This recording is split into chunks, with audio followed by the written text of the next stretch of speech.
భారతదేశం గర్వించదగినటువంటి ప్రపంచ స్థాయి నాయకుడు 10 సార్లు లోక్సభ్యులుగా ఎన్నికై 2 సార్లు రాజ్యసభ సభ్యుడిగా ఎన్నికైనటువంటి ఒక మహోన్నత వ్యక్తి గురించి ఇక్కడ మాట్లాడే అవకాశం రావడం అనేది నా అదృష్టంగా భావిస్తున్నాను.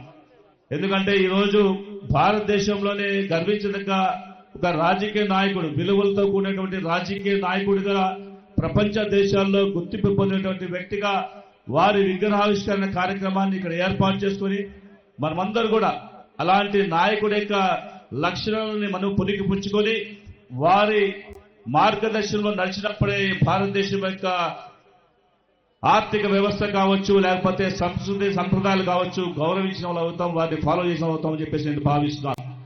మొట్టమొదటిగా భారతరత్న మాజీ ప్రధాని వాజ్పేయి గురించి మాట్లాడాలంటే 100 సంవత్సరాల జన్మదిన సందర్భంగా రాష్ట్ర వ్యాప్తంగా అటల్ బిహారీ వాజ్పేయి గారి విగ్రహావిష్కరణ చేసుకుంటూ 25వ తారీఖున అమరావతిలో అతిపెద్ద పండుగని చేసుకునేటువంటి కార్యక్రమంలో భాగస్వామ్యంగా ఈ రోజు 2వ రోజు అనంతపురంలో ఈ కార్యక్రమం జరుగుతూ ఉంది. ఒక్కసారి వారి యొక్క సేవలు మనం గుర్తు చేసుకుంటే పిఎం సడక్ యోజన ద్వారా గ్రామీణ ప్రాంతాల్లో ఉండే రోడ్లని జాతీయ రహదారులకి అనుసంధానం చేస్తూ స్వర్ణ చతుర్భుజి మార్గాన్ని మొట్టమొదటిసారిగా భారతదేశంలో కలకత్తా నుంచి చెన్నైకి, చెన్నై నుంచి బెంగళూరు నుంచి ముంబై నుంచి ఢిల్లీ, ఈ విధంగా ఈ ప్రధాన రహదారి ఏర్పాటు చేయడం వల్ల ఈరోజు భారతదేశంలోని ఆర్థిక వ్యవస్థ ఎంతో ముందుకు పోయేటువంటి పరిస్థితి మనకు కనిపిస్తా ఉంది. దాంతోపాటు లక్షలాది కిలోమీటర్ల సీసీ రోడ్లను గ్రామీణ ప్రాంతాల్లో ఏర్పాటు చేయడము జరిగింది. వీటితో పాటు పాకిస్తాన్ ముష్కర్లు మన మీద దాడి చేసినప్పుడు కార్గిల్ యుద్ధాన్ని ప్రకటించి కార్గిల్ ని విజయవంతంగా ఆ యొక్క యుద్ధాన్ని పూర్తి చేసి భారతదేశం యొక్క సార్వభౌమాధికారాన్ని, శక్తిని ప్రదర్శించినటువంటి వ్యక్తిగా వారిని మనం ఖచ్చితంగా గుర్తుపెట్టుకోవాల్సిన అవసరం ఉంది.